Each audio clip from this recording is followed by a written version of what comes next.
Welcome to A Kind Life. Today I'm very grateful to have Chris here, also known as the Vegan Sheepdog. How are you going, Chris? I'm doing well, thank you. Now, I'm sure many people are instantly going to notice your accent. I'm very happy that we've been able to connect over Instagram and now through Zoom. So tell us a little bit about yourself, Chris. So my wife and I, we live in Ohio. We live in a small rural town outside of Dayton, Ohio, which is in the United States. And, we grew up in this, just outside of this town as well. And started our journey a few years ago and have never looked back. Amazing. And so tell us, I really want to know, how did you get your profile name, the Vegan Sheepdog? So that kind of like plays into my outlook on life. So I think those who have the power and ability to do so should protect those less fortunate than us. And that goes everything from animals to people to prevent people from bullying other people. That's kind of always been my mindset. I grew up, my father was a police officer and, to serve and protect. And so a sheepdog will defend their flock as I would defend my flock and my family. Yeah, I love that. So tell us about your vegan journey. Is that the best place to start, or is there anything else we should know before your vegan journey? So before our vegan journey, would be worth noting that I grew up hunting and fishing. That's how we were raised. That's how we were taught to believe. And we bought into the lies of the dairy and meat industry. I grew up drinking literally, and through high school, my dad will tell you, I would drink almost a gallon of milk a day. That was my beverage of choice. If it was hot outside and I came in the house, I wanted a big tall glass of milk. So my journey is a little different than some. But what really changed it for us is that, so my wife fell in love with a cow. She started following him online. His name was Dudley. And she found herself in a situation where she cared about this cow every day. And she cared what he was doing. She cared about the pictures. But then if you ask her, she'll tell you, she said she felt like a hypocrite because she loved this cow, but then she'd turn around and feed other cows to our family. So after some time, she had finally made the choice that she was done eating meat. And we always laugh about the story, the way this conversation started, because she called me at work because, as a hunter at the time, we had some arguments about, how cruel hunting is. Meanwhile, she'd go to the grocery store and buy, packages of dead animals. What's the difference? So she was concerned about how my response was going to be.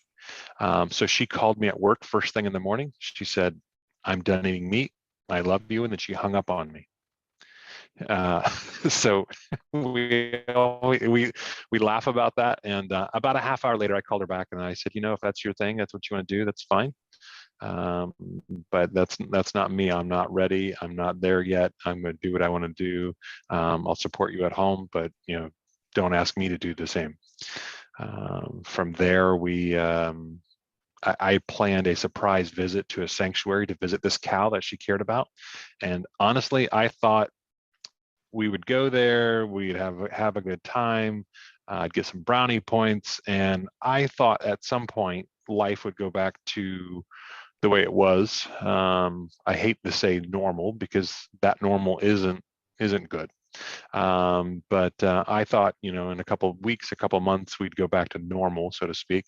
What I didn't know is how important that trip was going to be for me. So meeting this cow, his name was Dudley, putting my hands on him, he was just like a big old dog.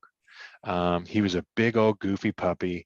And I made that connection at that moment that I was like, why would I hurt him if I wouldn't hurt my dog?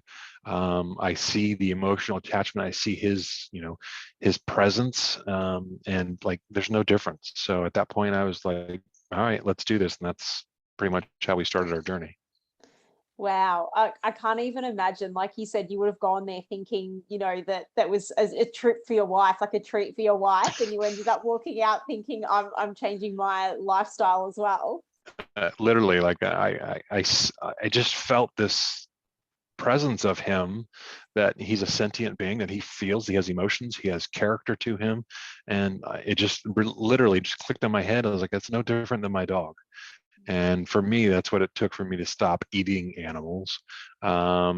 So our journey, like some, a lot of times I'll refer to it as a journey, because as you learn things, you evolve and you change. And we were unaware of the cruelty behind the dairy industry, so we stopped eating meat first, and then eventually we stopped eating eggs, and then we stopped eating dairy, and then we decided, like, you know what, we should just be vegan. If we're against these things, why would we support them in other facets of our life? And then we started making those changes accordingly. And how did you learn about things like eggs and dairy? A lot of social media, learning things, but then reading and doing some research yourself. So, I encourage anyone, if you see something online, don't take it as fact until you find it from other sources, and then watching documentaries like Earthlings, What the Health, Cowspiracy at the time. Those started to really connect those dots of things that I did not want to support. And that was the choice moving forward. And I guess, like you said, you grew up hunting and fishing. So what was that like for you? I guess, did you start to question the things you've done in your past, or did you sort of just close that chapter and move forward? I did kind of just close that chapter and move forward. I can't change it. I do use it as a tool. I don't use it as a crutch to, like, I can't change the way I did things, and the way I was raised, but I can change the way I raised my kids. The not necessarily interesting part behind that. So the first year I didn't go deer hunting with my dad. He sent me a picture of a deer that he'd killed, just like he always would do. That was no different. And I simply asked him, and I was polite about it. I just said, hey, I really don't want to see those pictures anymore. That's not something I support. I'm not going to bash you for doing that, but I would like to, not see that.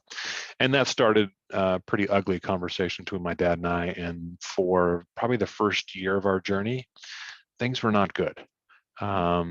Anytime we'd bring it up, it was not good at all. And so fast forward now almost 5 years, my dad eats probably 95% whole food, plant-based. His and I don't know that he'll ever be vegan, but he does it more from a health standpoint. He has realized the health benefits of eating that way, and he really enjoys it. And he loves coming over. My wife's cooking is fantastic, and he absolutely enjoys it. So it's definitely been a change from the way I grew up. Yeah. And so you mentioned as well, that you guys have kids. So did you go vegan like during, or vegetarian and then onto vegan during the time that you had your children, or was that before then? Yeah, so we have 7 kids. So my wife and I, we are a blended family. We have hers, mine, and ours. We had kids at that time, so 5 years ago. We had them like from 17 to just barely 1. And we made that transition with the kids, and the kids, like, we explained to them, and then we eventually took them to a sanctuary as well. And lots of them made that connection. And so it was fairly simple. My youngest now, that's the way he's always known it.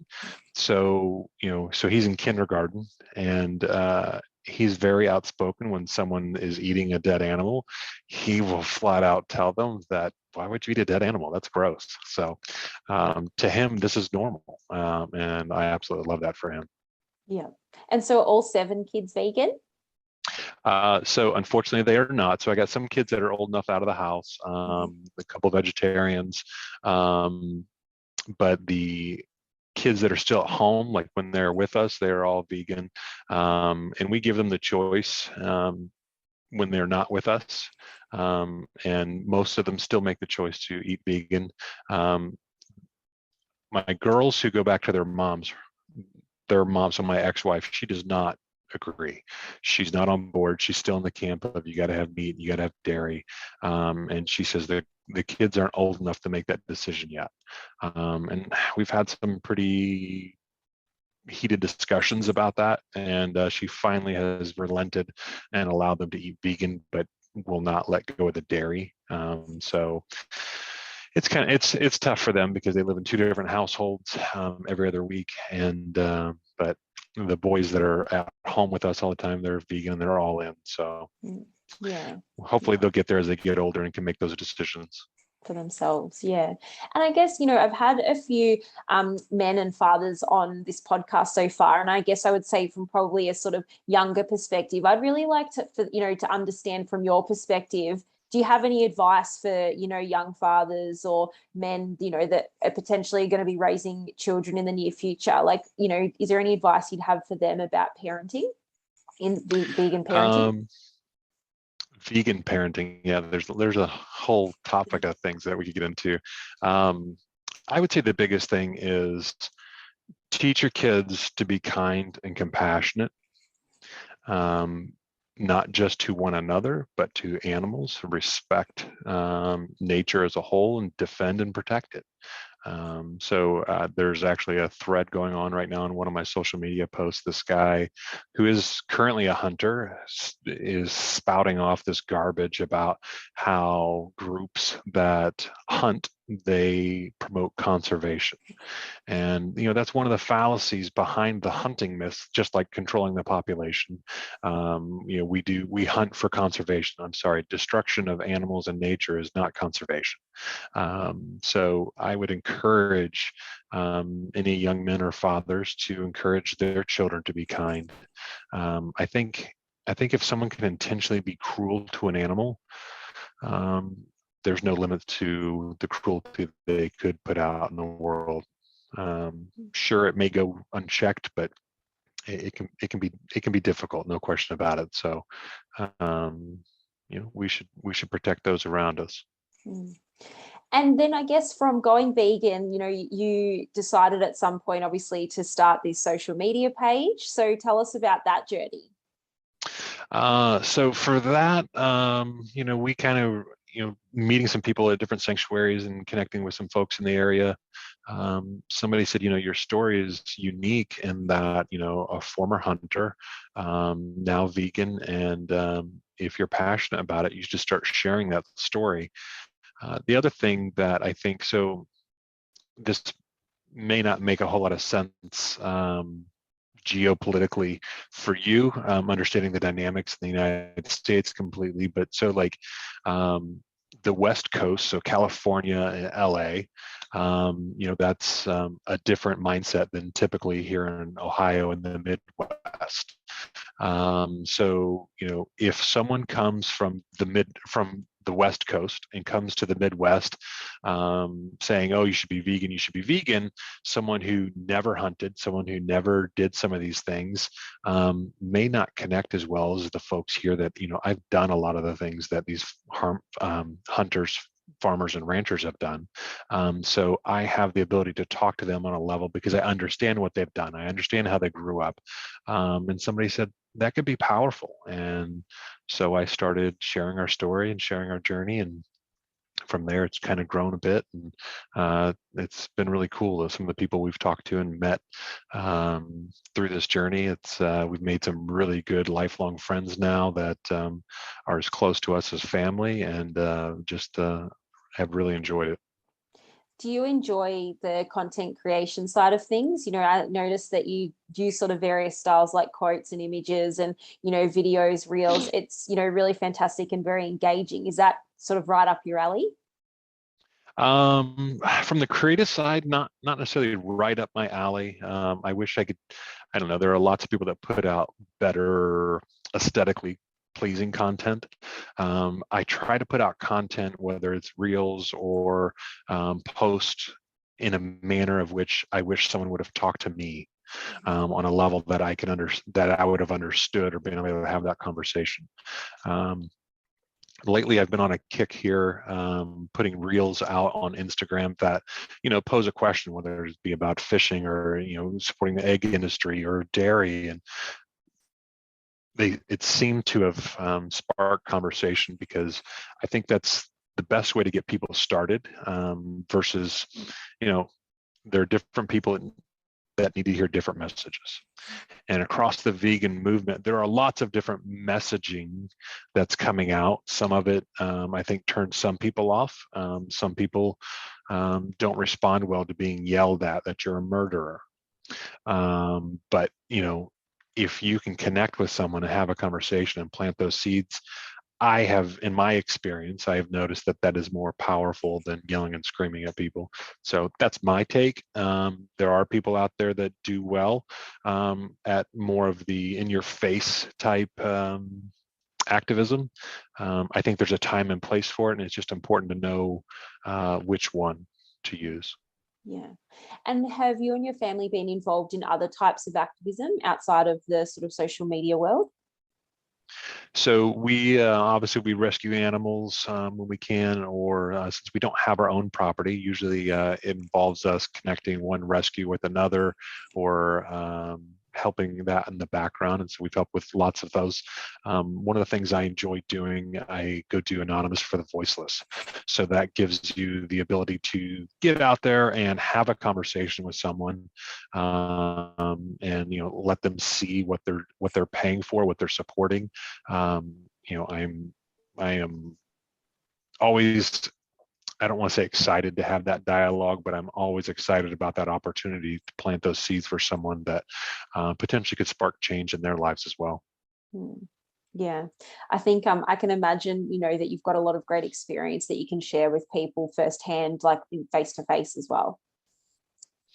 And I think that is, you know, it's one thing when you see something online, when you see it face to face, and you're having a conversation with another human being, you know, when you realize that, you know, they're doing a lot of the things you used to support, you know, they don't have anything I haven't heard already or haven't experienced or done on my own.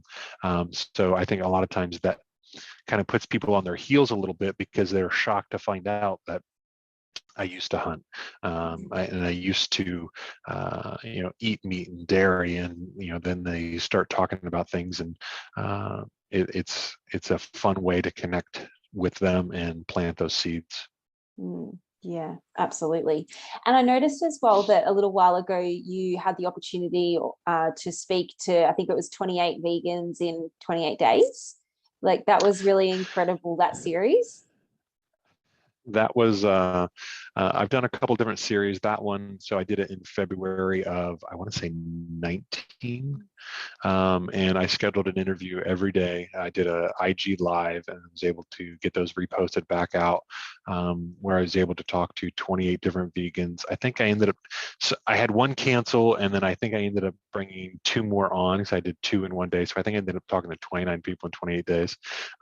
From a scheduling standpoint, that was terrible, to align everyone's schedule. Like every day had something, and that was not fun, but it was awesome talking to, you know, that many vegans, and you know, sharing some of their stories, and I really enjoyed doing that series.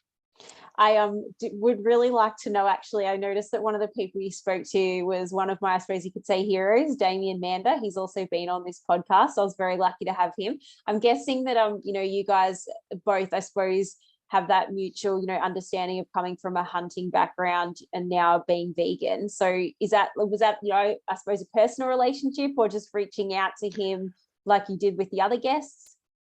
So that actually, it's kind of a small world how this happened. So I had never met Damien. When I was first introduced to his TEDx Sydney talk, I watched that video, and I've probably watched that speech probably 100 times.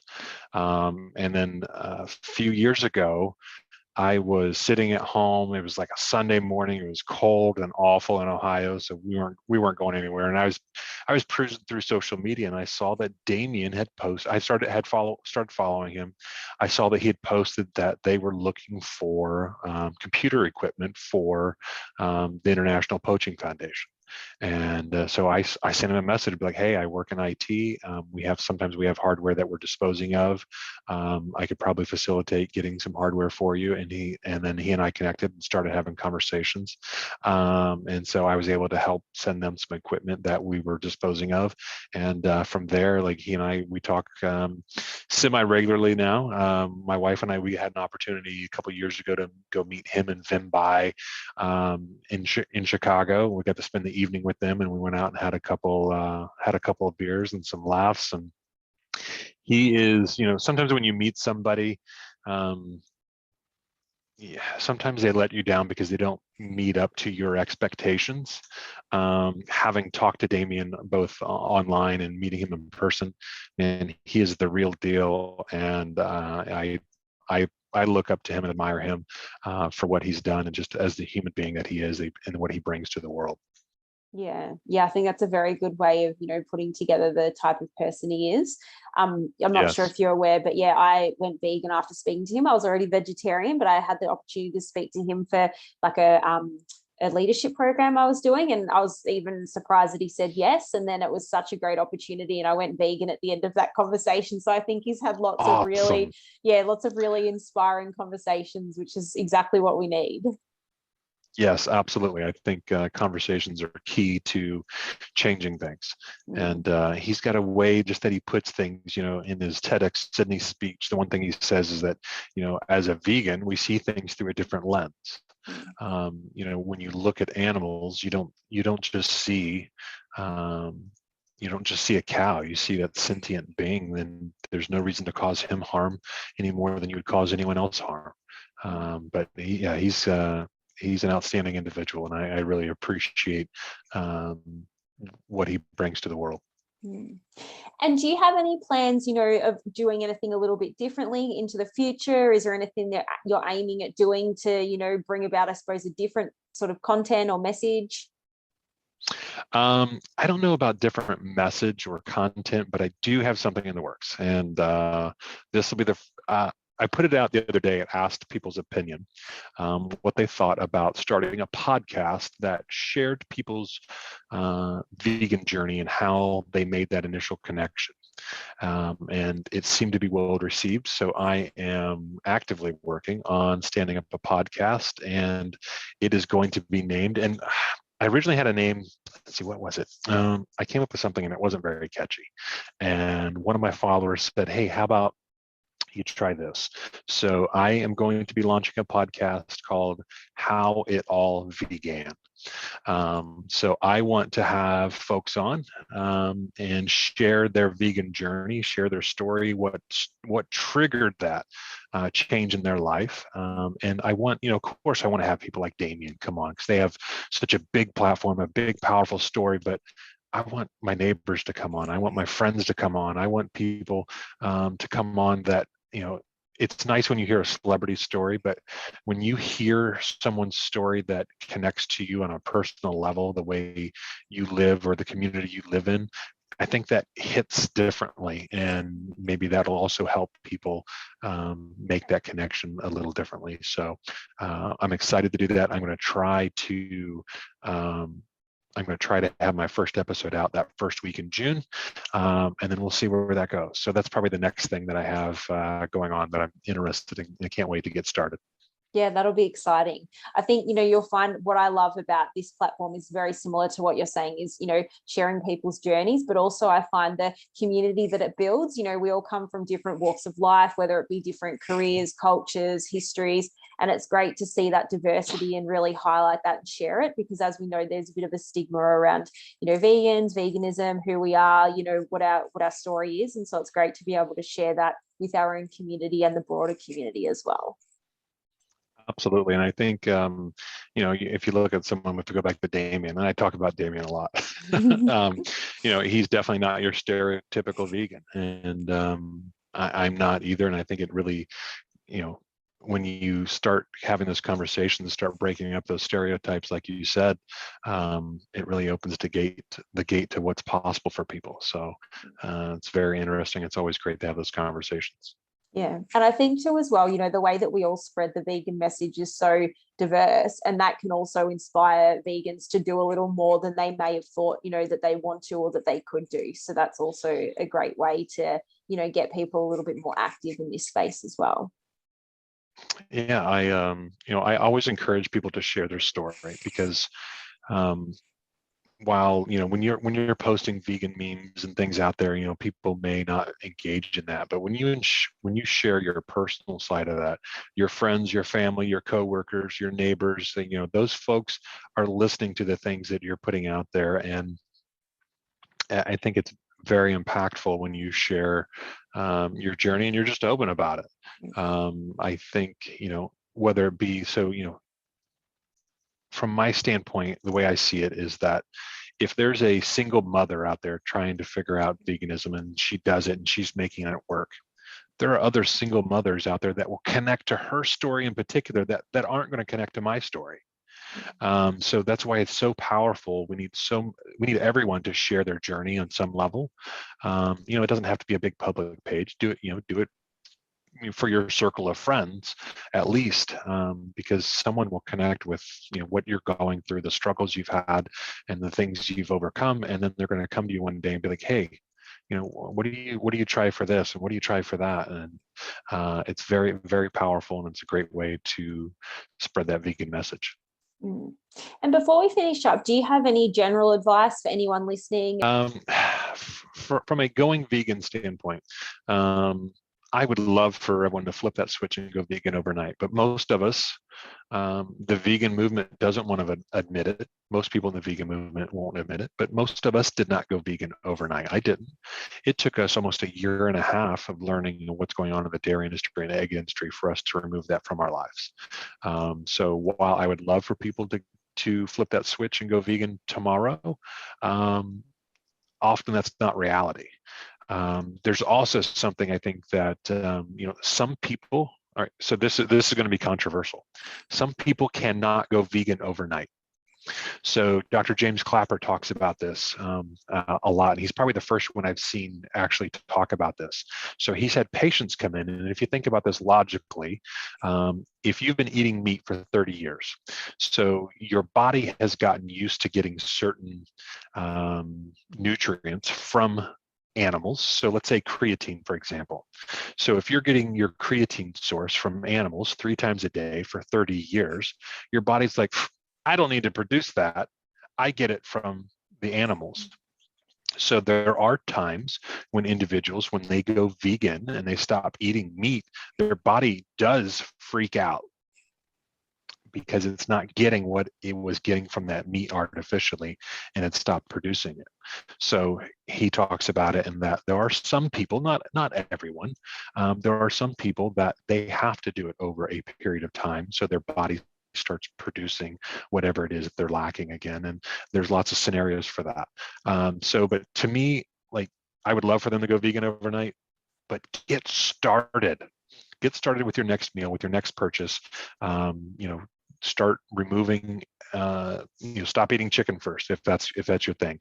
If stop eating beef, stop eating eggs, and then build from there. But the longer it takes you, the more cruelty you're supporting. The biggest thing I encourage people to do is to get started today.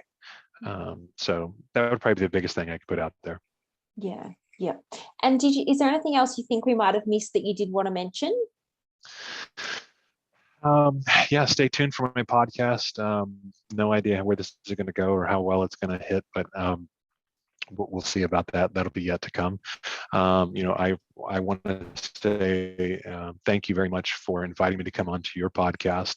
And I want to say thank you to this vegan community, because they have picked up on some of my messages and connected to us. We have met people, like yourself and Damien from, all the way as far as Australia from us, which is pretty freaking awesome, that this community has been able to connect people across the world.